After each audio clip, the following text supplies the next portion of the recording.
I came home early to hear my family toast against me, twisting every sacrifice into a punchline. So I smiled in silence, cut every cord they clung to, and what followed none expected. I overheard my mom say it like a joke, like it was just a little comment. "One friendly jab," she said, laughter tucked in her throat, "and Grandma won't leave a dime for him." My sister didn't miss a beat. She chuckled, raised her wine glass, and added, "To the one who's always giving, always hoping, always waiting. They didn't know I was home.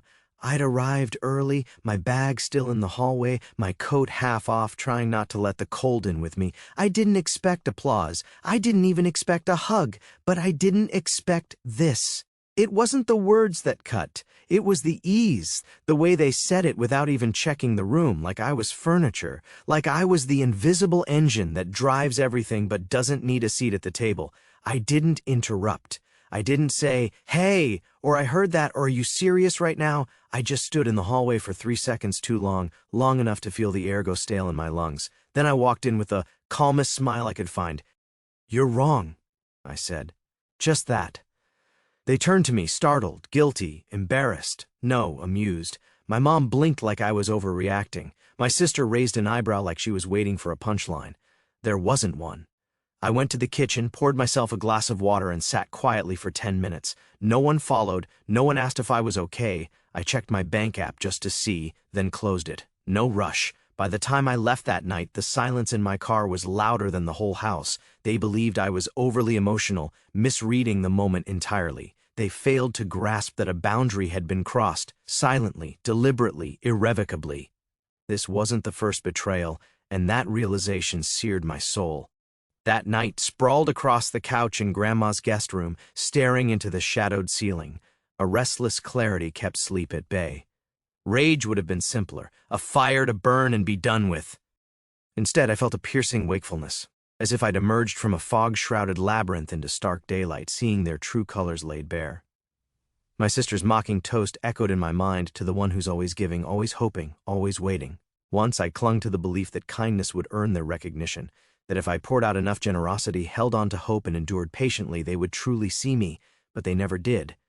To them, I was merely a tool, a cog in their machine, valued only for what I provided. Once that truth unveiled itself, sharp and unyielding, there was no turning back. The illusion had shattered, and with it, the naive hope I'd carried for so long. I saw now how they'd woven my sacrifices into their narrative, erasing my presence while reaping the benefits. That awakening wasn't anger. It was liberation, a quiet resolve to redefine my place in a world they'd tried to shape without me. I started tracing the pattern. Every time I helped, they twisted it into debt. Like when I covered Dad's emergency dental surgery and they told everyone at church he worked overtime to make it happen, or when I paid for my sister's semester abroad, and she told her fiancé our parents made sacrifices to support her dreams. They erased me in real time, and worse, they enjoyed doing it. I remembered Mom's voice 2 Christmases ago, telling Aunt Bernice that he's just not leadership material when I offered to coordinate the holiday logistics. I remembered my brother's wedding, where I was the best man but not mentioned once in the speech, not as a sibling, not as a friend, not as the one who paid for the rehearsal dinner. I remembered sitting in the back row at my uncle's funeral because that section was for immediate family, even though I was the one who drove Grandma there and stayed overnight to help her grieve. Their disregard permeated everything, an insidious hum like radiation seeping through the air, like mildew creeping beneath plaster, like venom tainting a clear stream. They hadn't merely overlooked me, they had meticulously constructed their world to marginalize me, deeming me too pliable to warrant inclusion. I never resisted, never challenged their narrative. Instead, I silently settled their debts, carried their burdens, and awaited gratitude that never arrived. Now Grandma, dear, perceptive Grandma with her keen eyes and quiet strength, had become their latest arena, the inheritance, the hushed conspiracies, their calculated maneuvers. They fancied themselves master strategists in a grand chess match, oblivious to the truth that I had long since shed the role of pawn. My silence had been mistaken for weakness, my generosity for obligation, yet, in their game of power, they failed to see the shift. I was no longer bound by their rules. Each unacknowledged sacrifice, each erased contribution, had forged a resolve within me, a clarity that their schemes could not touch. They played for control, unaware that I had already stepped off the board, ready to redefine the stakes on my own terms. I got up before sunrise and found her sitting in the breakfast nook, doing a crossword like she always did. No makeup, no fuss, just her in the quiet. She looked up and said, "You heard them, didn't you?" I nodded. She didn't apologize. She didn't need to. Instead, she said something that caught me off guard. "I've done something they'll never see coming." I blinked. She folded the newspaper, stood up, and walked toward the hallway without another word. I followed her. She opened the closet, pulled out her wool coat, the one she saved for cold mornings when she meant business. Then she turned to me and said, "Get in the car." No questions, no small talk. She didn't even say where we were going until we pulled into the parking lot of a law office 18 minutes later. Inside, everything smelled like paper and wood polish. The receptionist greeted her like royalty. "Mrs. Delaney," she said, smiling wide, "right on time." We were led into a small, glass-walled conference room. Her lawyer was already seated, documents spread before him. "Just one signature," he said, looking at me. I was stunned, not because of the money, I didn't even know the amount yet, but because someone finally had looked at me and seen value.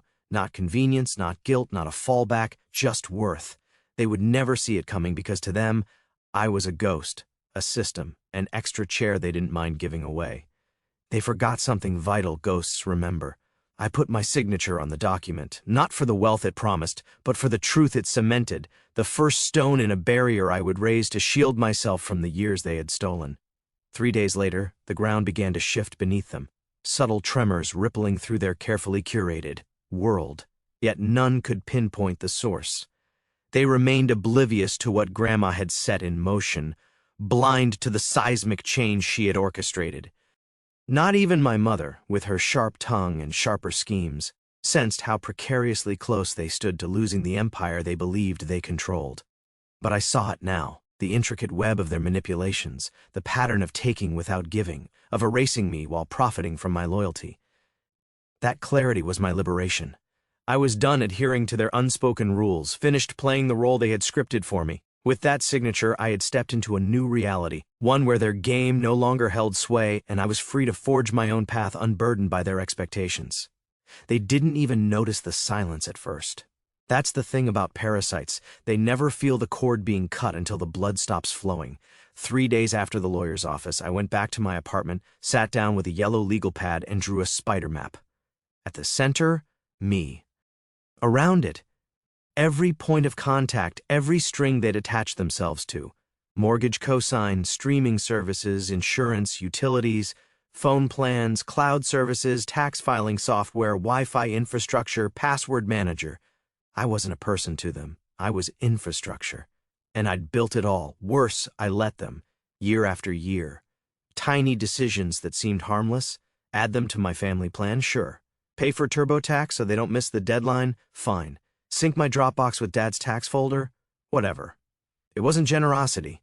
It was entrapment. But now, for the first time, I had the scissors. The first to go was the phone plan. I logged into my carrier portal, opened the family dashboard for 4 lines. Mine, my mom's, my dad's, and my sister's. For years, I'd been paying the full bill, quietly, automatically. They never even saw the charge. It was just something they thought the company covered, the company being me. I didn't cancel. That would have been too loud.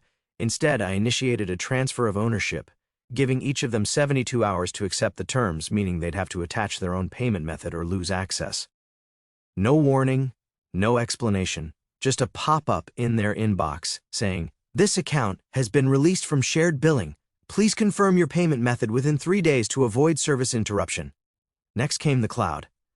My parents' entire digital life was hosted on an enterprise-grade system I built. Photos, tax documents, scanned wills, old vacation videos, everything stored under a license tied to my business. I revoked their seats. At 2:04 a.m. that night, my mom got logged out of her cloud photo archive mid-scroll. At 2:05, my sister's wedding planning folder disappeared from her desktop. Then the financials. I had access to a shared tax filing software we'd used since I was 19. I closed their profiles, downloaded my returns, and deleted all shared keys. Gone. The Netflix profile, Mom's favorites, deleted. The Spotify account where my dad made workout jams 2011, gone. The Amazon Prime shipping that kept their pantry full and birthday gifts automatic, replaced with a message saying, "Please re-enter payment method." And then I went for the artery, their mortgage. Years ago, when their credit was shot and I was finally earning real money, I co-signed a refinance to save the house. I told myself it was the right thing to do. But now it was a leash. So I called the lender, explained politely, professionally, that I wanted off the note. It triggered a reassessment. They wouldn't qualify for a loan. I knew that. That was the point. The rep on the phone, Janet, remembered me. "You helped me recover my daughter's lost photos last year," she said. I replied, "I need to protect my name now." And she did, initiating the decoupling process that same day. By Thursday, they got a call. "Due to changes in your cosign agreement, your eligibility for your current rate is under review." They wouldn't understand it at first, but they'd feel it. Next came the software systems. Back-end business tools I had installed into their world, like plumbing, Wi-Fi routers at their house, mine, passwords stored in my vault, their tax folders synced through my server, even their doorbell camera ran through my paid cloud. I disabled all of it, not maliciously, technically, clinically. And then I did something I had never done before. I exported a master document of every login, every shared credential, every saved configuration. I printed it, sealed it in an envelope, and dropped it off at their doorstep. A quiet little goodbye. Inside was one sentence: "Everything you used is now yours to manage. Thank you for your time." At first, silence, then confusion, then panic. Mom called 4 times. I didn't answer. Dad sent a one-line email: "Did you mess with our internet?" I didn't reply. By Friday morning, my sister's message finally dropped the mask. "You could have at least warned us. What is wrong with you?" That's when I knew it was working. Because here's the truth. They never asked for my help. They expected it. They didn't see me as kind. They saw me as programmed. But I wasn't. Not anymore. That weekend, I went to Grandma's house again. She opened the door like she'd been waiting.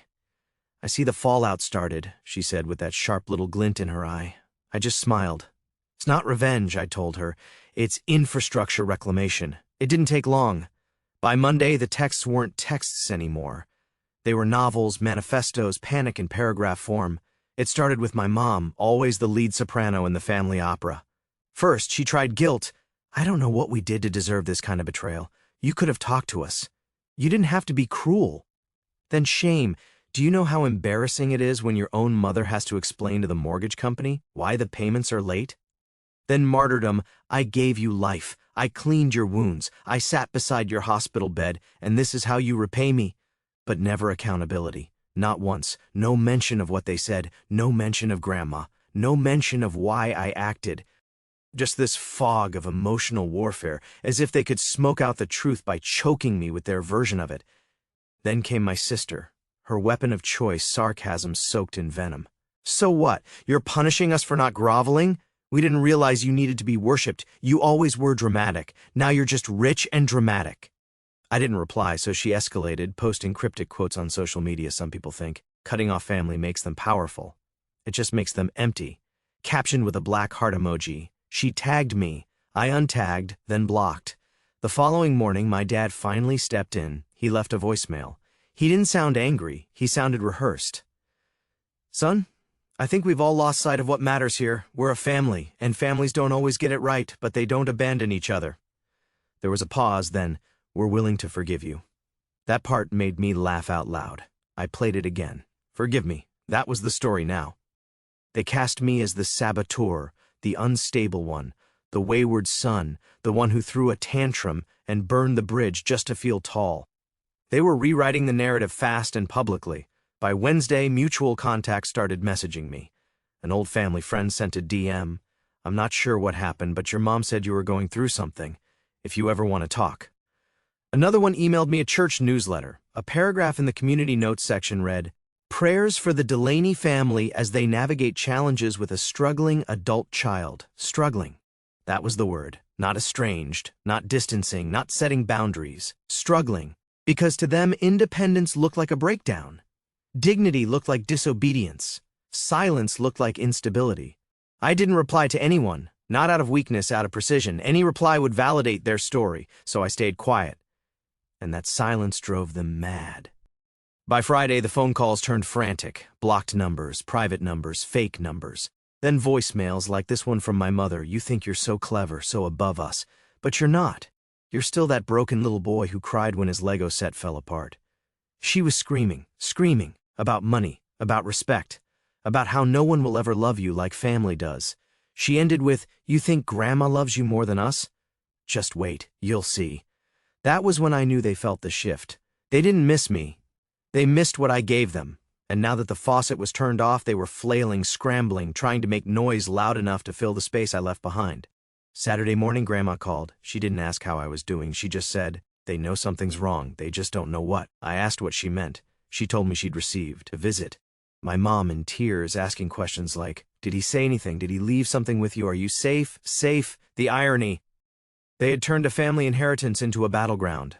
They wanted to know what Grandma had changed because they felt it. They felt it. They just didn't know the shape of it yet. They suspected me, but they still believed they could outmaneuver her, and me. That's when the calls turned legal. Literally. A voicemail from my uncle, who's not even involved in any of this, saying, "Maybe we should all sit down with a mediator, just to prevent any escalation." I didn't return it. 2 hours later, my parents showed up at my building. I didn't buzz them in. They waited in the lobby for 90 minutes, then left a note taped to the door. "We didn't raise you to be like this. You're hurting your family. Come home. Come home." As if home was still a place, not a battleground. As if there was anything left of it but smoke and matches. That night, I received the final text that sealed everything from my sister. "If you don't reverse whatever you did with Grandma, we'll contest it. We'll bury you in paperwork." And that was it. The mask slipped. The claws came out, and for the first time in my life, I wasn't afraid. Because the moment you stop needing their love, they lose all leverage. They had nothing left. No loyalty, no humility, no apology, just desperation disguised as righteousness. And now the balance had shifted for good. I didn't reply, I didn't explain, I didn't apologize. I forwarded the message to Grandma's lawyer and went to bed. They built the lie like a fortress, impenetrable, clean, public-facing, with smiles, charity events, matching family sweaters, and a curated social media aesthetic that screamed togetherness. But they forgot something fundamental. Fortresses only work when you don't own the blueprints. And I had every blueprint. I wasn't looking for revenge. I wasn't even looking to be seen. But when my name came up at a church committee meeting as someone who was estranged due to mental health concerns, I decided to act. Not emotionally, not loudly, just effectively. Because if they were going to build their version of the truth in the town square, I was going to hang the receipts on the wall next to it. It started with an email, a polite, precise message to the community board of the same church where my parents had spun their pity parade. Subject line, correction RE, member statement, Delaney family. Attached were 3 PDFs, a notarized letter from Grandma's attorney confirming the inheritance change, screenshots of texts from my sister and mom full of threats, accusations, and the infamous "we'll bury you in paperwork," a redacted timeline of financial contributions I had made over the last 5 years, including mortgage cosigns, tuition payments, and canceled subscriptions with timestamps. No commentary, no accusations, just facts. The email ended simply, "I respectfully ask the board to refrain from spreading false narratives regarding my personal decisions. My separation from my family is based on sustained mistreatment, not mental health. Documentation attached. Please let truth stand where fiction has been planted." Then I waited. I didn't have to wait long. 2 days later, the pastor himself sent a reply. Short and direct. "We appreciate your clarity. Your message has been reviewed by the full board. We regret the earlier comments. Please consider this matter formally closed." Formally closed, except outside that room, it was only beginning. Next came the firm. My father's accounting office had long benefited from a glowing testimonial in my portfolio. Pro bono infrastructure consultation, cybersecurity overhaul, client data migration. I had written it when I was still trying to earn approval. I deleted it, replaced it with a note. "This client account has been closed due to abuse of personal support and malicious misrepresentation of relationship." It wasn't petty. It was professional. It was earned. My father called within hours. Voicemail, of course. "This is defamation. You're sabotaging everything I've built." You can't just tell people things like that. Except I didn't tell anyone. I showed them. Because when you walk out of a house full of gas leaks, you're not burning bridges. You're preventing an explosion. Then came the final nail, the public record. Grandma's lawyer filed the updated will with the state, which made it part of the public archive, which made it searchable, which made it real. Anyone could pull it. And when they did, they'd see one clean paragraph near the end. "I, Evelyn Delaney, of sound mind and body, leave the entirety of my estate to my grandson for years of unseen loyalty, quiet sacrifice, and the kind of integrity that deserves more than table scraps. There it was. Not vengeance, recognition, not punishment, proof. I didn't tell a soul. I didn't post about it. But people talk, and by the end of the week I got a call from a cousin I hadn't spoken to in years. She said, "They're melting down. Your sister's been crying on Facebook. Your dad hasn't shown up to the office. Your mom's telling people Grandma's been confused lately." I almost laughed, but the sadness hit first. Not because I pitied them, but because I finally saw them for what they were. Not powerful, not cruel, just terrified. They weren't mourning a legacy. They were mourning their version of the story. And that's when I knew the balance had shifted permanently. That weekend, I got a call from a law firm I didn't recognize. New Jersey area code. I picked up. It was Grandma's old accountant, a quiet man named Harold, who I'd met twice at family barbecues. He said, "Just wanted to let you know your grandma asked me to start the transfer process for her charitable contributions. She's closing the family foundation." That caught me off guard. "Why?" I asked. He replied, "She said she finally realized the family name didn't deserve a foundation. She wants to start fresh. And she said you'd know what to do." So I did. I incorporated a new fund, named it after the only real thing that had survived the fire, the Quiet Rebuild Fund. Its mission, grants for estranged adults rebuilding lives after family trauma. I seeded it with my own money, not out of spite, out of principle. Because truth shouldn't just be exposed, it should build. And that's what this was now. Not destruction, not drama, not revenge, reconstruction. I got a text from my sister a few days later, just one line, "I hope you're happy." I didn't respond, because she still didn't get it. This wasn't about being happy, it was about being free, and now everyone knew why. They didn't knock. They rang the bell like they were expected, like the past hadn't happened. I watched them through the security cam, my mother in pearls, my father stiff in that pleading posture, my sister with arms crossed like a hostage negotiator. Maya opened the door. "He's not interested," she said. My mom's voice cracked. "We just want to talk." I stepped out. "I'll listen," I said. "But if this is a performance, save it." They tried the usual sequence. Guilt, regret, carefully rehearsed vulnerability. "We made mistakes. We were scared. We didn't mean to hurt you." I waited, then said, "Yes, you did. You didn't think there'd be boundaries." My dad mumbled something about family, money, stress. I stopped him. "You didn't lose the house. You lost me." Silence. "You didn't lose Grandma. You lost the last thread she had left in you. Still nothing." I opened the door behind me. This isn't punishment. It's clarity. Then I went inside, closed the door, no slamming, no final words, just stillness. Grandma called later that night. "I heard," she said. "I'm proud of you." That was the last thing I needed. Not their apology, not their return, just that peace. Not as a gift, but as a decision. And I made it.